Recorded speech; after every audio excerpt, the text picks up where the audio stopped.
A very good morning, dear children. Today we are going to see remaining part of the chapter number 4, nutrition in living organisms. Now always remember, foods get spoiled due to some fungi. Some fungi causes diseases or illness, while some fungi have medicinal properties. So some yeast and some mushrooms are useful to us. Yeast is useful for the process of fermentation and for making bread also. Whereas mushrooms are rich source of iron and vitamins.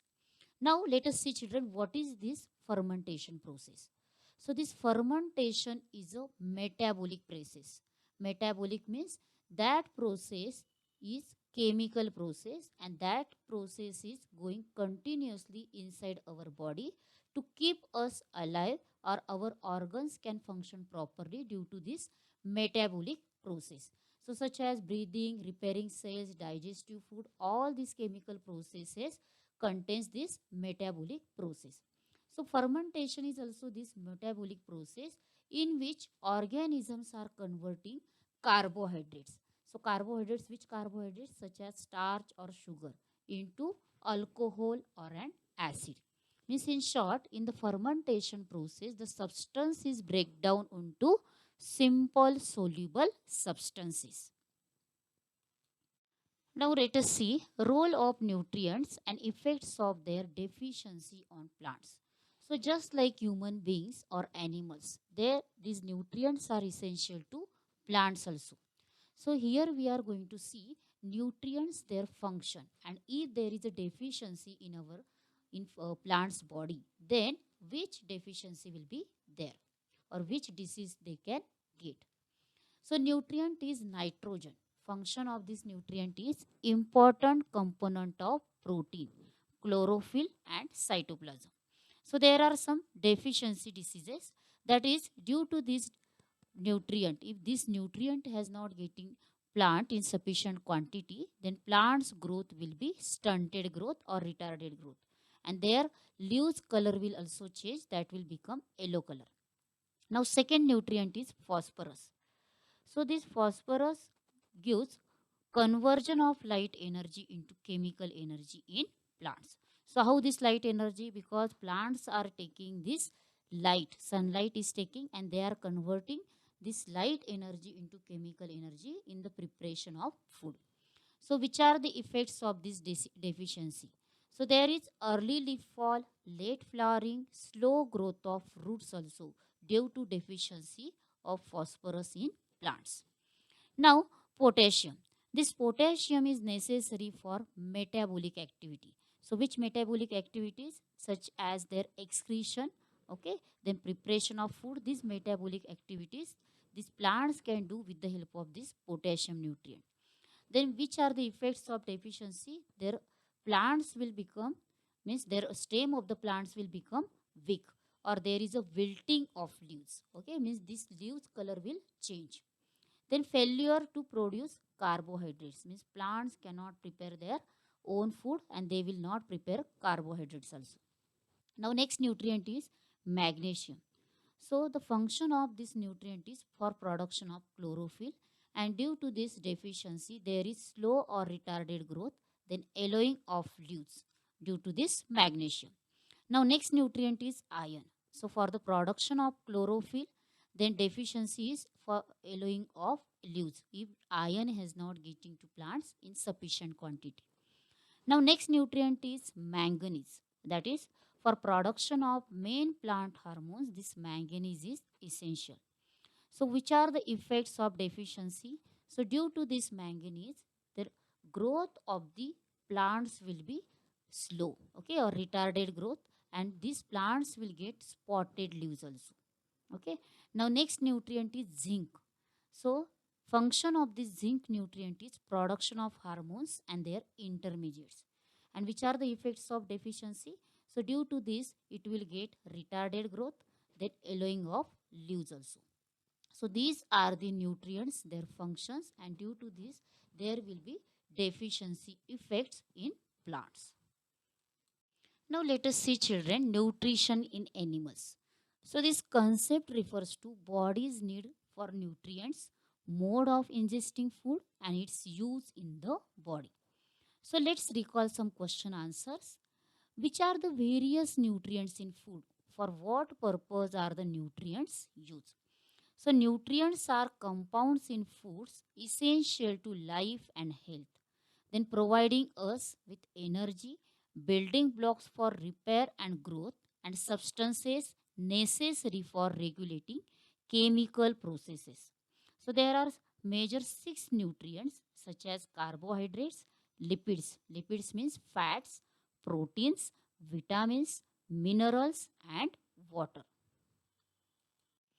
Now, nutrients necessary for various activities of the body are obtained from food. So they are supplied to the various parts of body through blood. The food that we consume does not mix with blood as it is. So whichever food we are taking, children, that food is not getting to blood as it is. So it needs to convert into soluble forms that can easily mix in blood.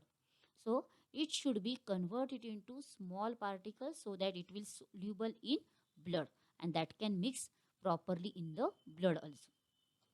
Now, nutrition in animal involves various steps, that is from ingestion to egestion.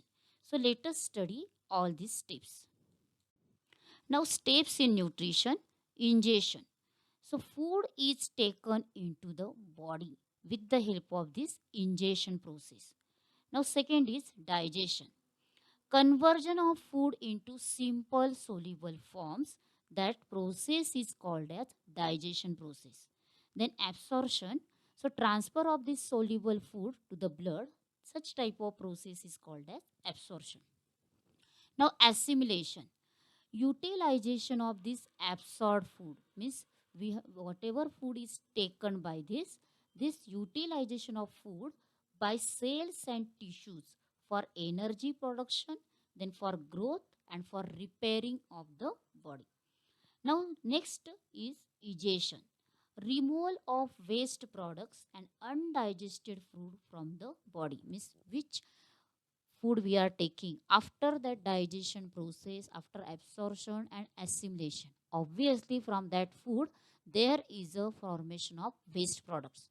So removal of these waste products and undigested food from the body, such type of process is called as egestion process. Now observe the animals around you, children, and complete the following table. Name of the animal is given cow. So type or name of the food is maize or cattle feed. And method of ingestion for this cow, choose the food just enough to swallow it. Means cow is taking food for swallowing it. Then second animal is frog. So type of food is insect such as flies, mosquitoes and worms. This frog is eating. And method of ingestion is the food is captured with the help of its sticky tongue. Okay, so this is all about information of these animals and their method of ingestion. Now you must have seen, children, there are different methods of ingestion of food in different animals, such as swallowing, chewing, sucking, scraping. Okay, scraping is the mode of nutrition in which insects grabs the food with their jaws. For example, snails and ants, they are taking this food with the help of their jaws. Now, next is gnawing process or gnawing method. So, in that, gnaw means to bite or chew. Okay, so to bite or chew means what? For example, when you are eating corn, children, through its cob, then you are loving to gnaw along each raw of kernels. Means you are eating full corn on the cob by its raw of kernel also. Now let us see, children, types of nutrition in animals. First is holozoic nutrition. So holozoic nutrition is a method of nutrition that involves the ingestion of liquid or solid organic material such as digestion, absorption and assimilation of it for utilizing or for using it. So it includes taking in the complex substances and to convert this complex substance into simpler forms. So such type of nutrition is called as holozoic nutrition. Means in this nutrition method, there is a ingestion of liquid or solid organic material with the help of digestion, absorption and assimilation, so that it can take or it can convert these substances into simple substances.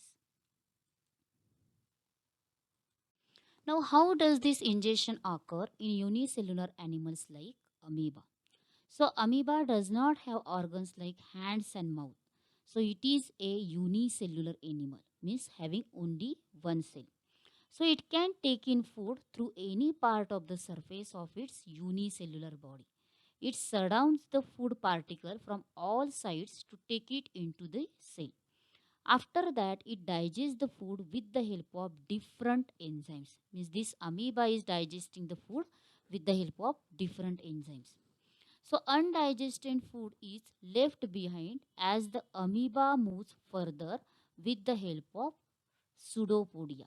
Okay, so there is locomotion organ in the amoeba children, and with the help of that locomotion organ, that is pseudopodia, this amoeba is removing its undigested food. Now, in unicellular animals like amoeba, euglena, paramecium, these all the steps of nutrition occur within their unicellular bodies. Now, insects have mouth parts for ingestion of food. For example, insects like the cockroach and grasshopper, which nibble or which are making the small pieces of food, have jaw-like mouth parts. So, in grasshopper or cockroach, this food is ingested through the mouth with the help of their forelegs and mouth parts. Now, in grasshopper or cockroach, the digestion of food starts in the mouth, where the saliva secreted by these salivary glands mix with the ingested food.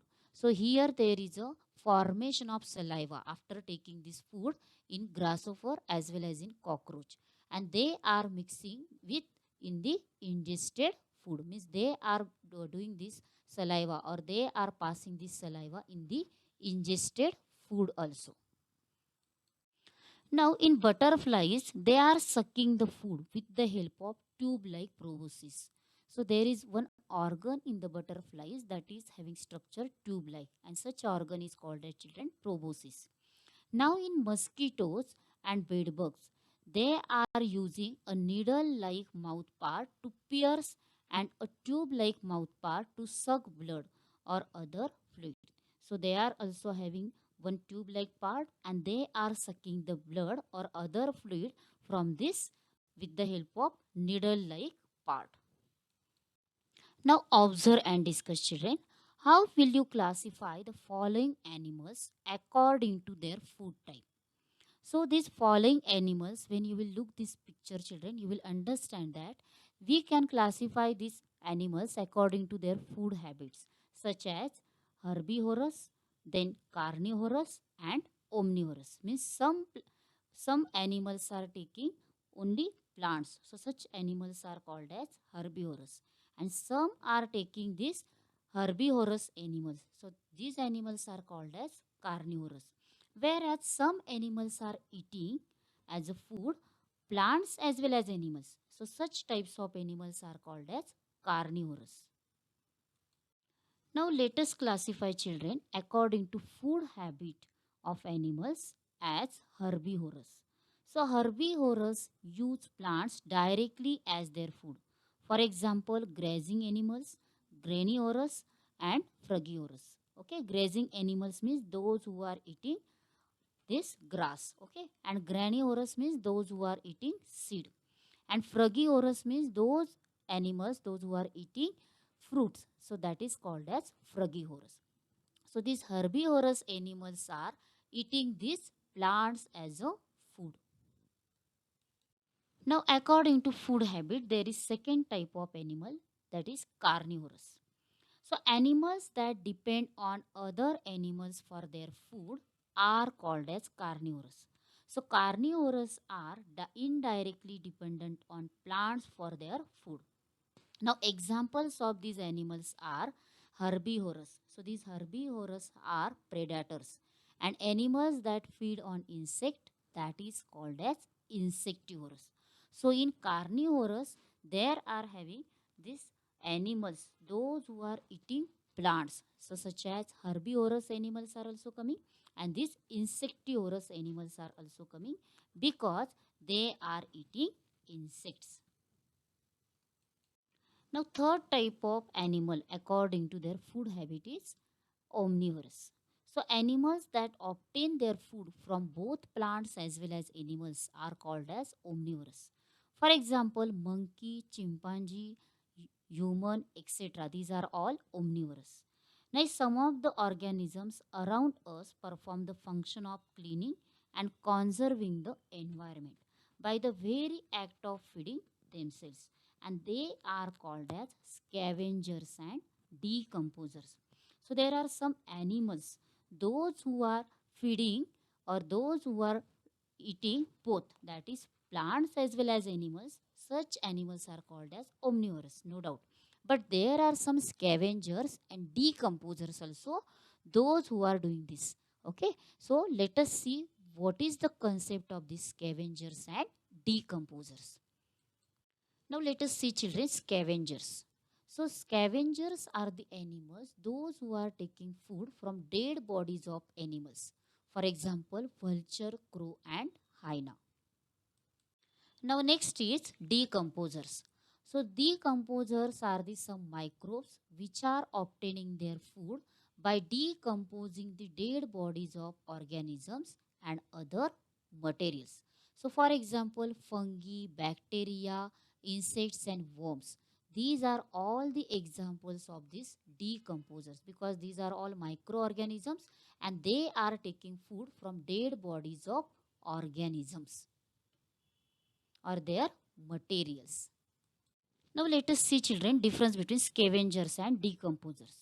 So the scavengers are mainly animals and decomposers are mainly microorganisms and invertebrates. So scavengers consume dead plants as well as animals, and these decomposers consume the eliminated material, whichever eliminated or outside material is there that can be eliminated by scavenger, that material can be consumed by decomposer.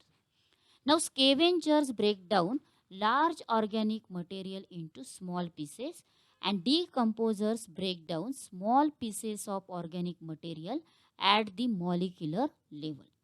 Now, for example, examples of these scavengers are animals such as birds, crabs, insects, and worms. Now, examples of decomposers are include earthworms, fungi, and bacteria. Now, there is one bear, that is anteater, is found in Central and South America. It is called as bobcat or udmanzar in India. So this is a giant bear. So it is also called as ant bear and it is an insectivorous mammal. Insectivorous means it is eating insect or it is taking insect as a nutrient. So there are a group of vertebrates, that is vertebrate animals. They are containing mammary glands. Mammary glands means due to these glands, their females can produce milk for feeding their young ones. And this ant bear is also insectivorous animal because it can produce, this female can produce milk and it can feed to their young ones. Now next type is saprozoic nutrition. So there are some insect, unicellular animals, etc. They are obtaining the nutrients by absorbing the liquid organic material from the dead bodies of other animals or from environment also. Means these insects or some unicellular animals, they are obtaining nutrients with the help of liquid organic material, or they are doing this nutrients they are taking from dead bodies of other animals. So such type of nutrition is called as saprozoic nutrition. For example, house flies, ants, spider, these are the examples of this saprozoic nutrition. Now let us see children difference between holozoic nutrition and saprozoic nutrition. So holozoic nutrition is the mode of nutrition which takes place via ingestion of liquid or solid organic foods, that is digestion, absorption, assimilation and egestion. Now, saprozoic nutrition is the mode of nutrition which takes place via the absorption of simple organic material and dissolved salts present in the surrounding medium. Now, in holozoic nutrition, there are examples such as humans, animals, and insectivorous plants. Now, in saprozoic nutrition, there are certain protozoa or microorganisms are coming. Now, there in holozoic nutrition, enzymes are involved, but in saprozoic nutrition, enzymes are not involved. Now, next is digestion of foods. So, this digestion of foods in holozoic nutrition takes place internally, whereas in saprozoic nutrition, absorption of nutrients occurs directly from the external environment available in the soluble form. Now, next type of nutrition in plants is parasitic nutrition. So, have you seen small animals on the bodies of animals like dogs and buffaloes? Which are those animals? Okay, so yes, we can see there are small animals on the bodies of animals like dogs and buffaloes. So, on the bodies of these pet animals, there are parasitic organisms like flea, ticks, mite, and leeches. Okay. Now, from where do these little animals obtain parasites as their food? So, these parasites can obtain their blood from the host animals, means on which animal they are living, from that animal's body they are taking this blood. Now, from where do the worms in the intestine obtain their food? So, the digested food having useful nutrients in the host intestine is taken by the worms living inside the intestine of the host. Means these worms are living in whose intestine? From that person's intestine, these worms can take food. Now, next, some animals depend upon other animals for their food. Means they can obtain the food only from animals on whom they are dependent. So, such types of animals are called as parasitic nutrition. For example, leeches, lice, and ticks. Now, some animals live on the body surface of other animals and obtain their food by sucking their blood. So, such type of nutrition is called as ectoparasitic nutrition, and such animals are called as ectoparasites. So, for example, louse, bedbug, tick.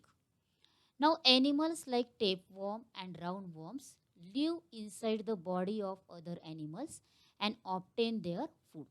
So, this is called as endoparasitic nutrition, and these animals are known as endoparasite. Now, there are types of parasites such as ectoparasites and endoparasite. So, in short, I am explaining again, children. These ectoparasites lives outside the surface of the body of host, okay, such as louse, bedbug, tick. Now, endoparasites in this lives, these endoparasites are lives inside the body of the host by taking their blood, tissues, okay, or digestive tract also, or in other organ also they are living. For example, there are endoparasites example, that is tapeworm and roundworm. They are living inside the body of that animal. Thank you children for watching the video and for your attention.